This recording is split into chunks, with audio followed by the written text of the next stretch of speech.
E o meu pároco chegou para mim e falou assim: você está fazendo mais coisa que eu. Ninguém nunca te perguntou se você tem vocação para ser padre. E a minha resposta: não, ninguém nunca me perguntou. E foi a partir daí que acendeu uma fagulha de vocação em meu coração. E eu fiz acompanhamento aqui no seminário diocesano. Toda mês, uma vez por mês, eu ia lá no seminário diocesano fazer um encontro vocacional, uma vez por mês, no fim de semana. E quando chegou no final do ano, eu falei: eu não me identifiquei aqui. Isso não é o que eu quero. Parece que está faltando alguma coisa. A vida do padre diocesano, como vocês sabem diferenciar, né? A vida do religioso e do diocesano. O diocesano muitas vezes mora só.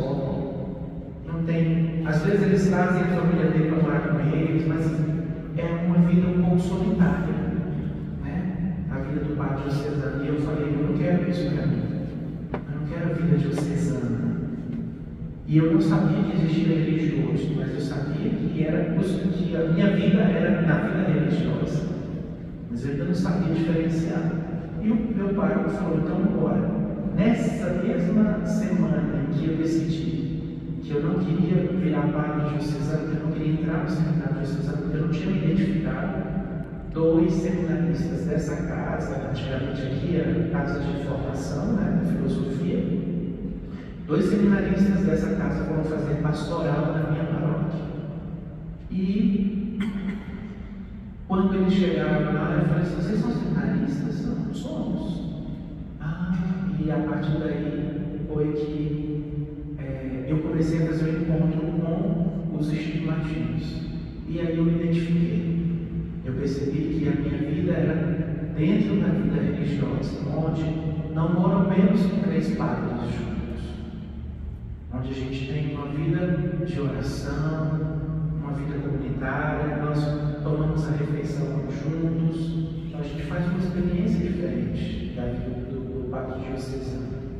E então entrei no seminário estigmatino e estou aqui hoje, né? Vos narrando esta caminhada. E o que me identificou para ser estigmatino foi exatamente a vida de São Gaspar Bertone.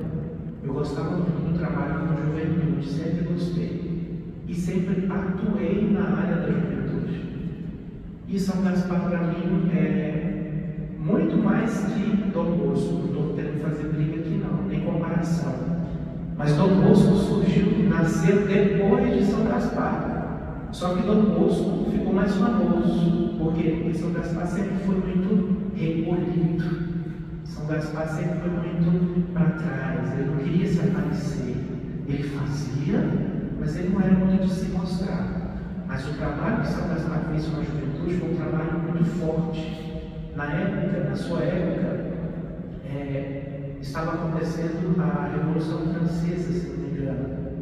E ali as crianças viam soldados marchando para lá, marchando para cá, e as crianças pegavam pedaços de madeira, cabos de vassoura, colocavam nos ombros e imitavam os militares. Era muita coisa que eles tinham. E o que São Gaspar fez?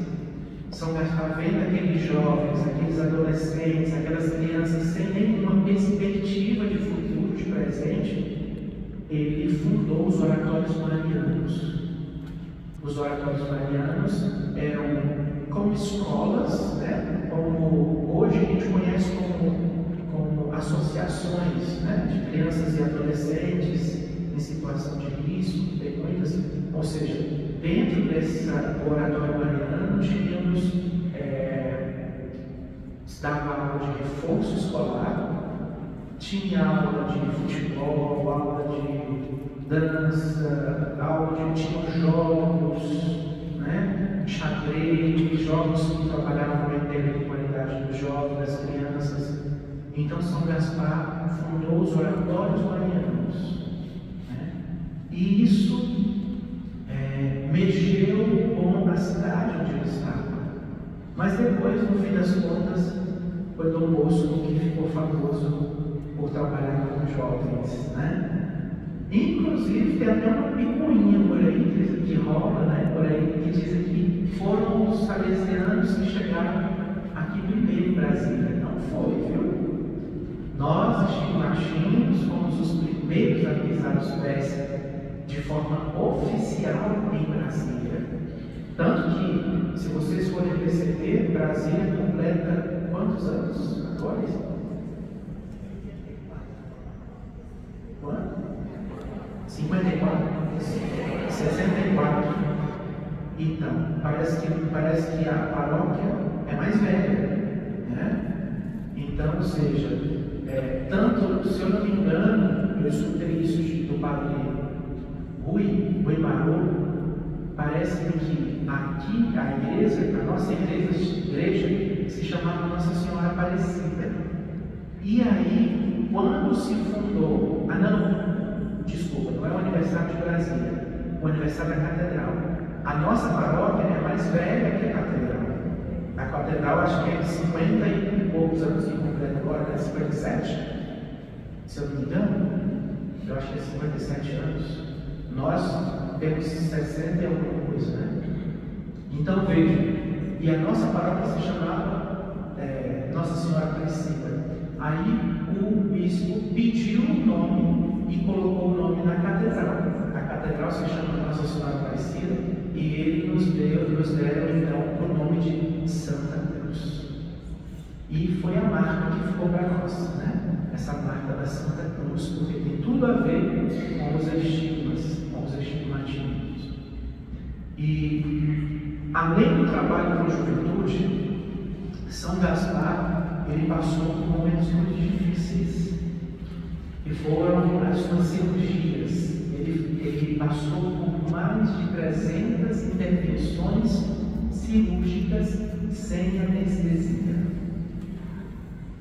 Mais de 300 intervenções sem uso de anestesia. Então, ele também é considerado, além de patrono da juventude, dos enfermos. Patrono dos enfermos.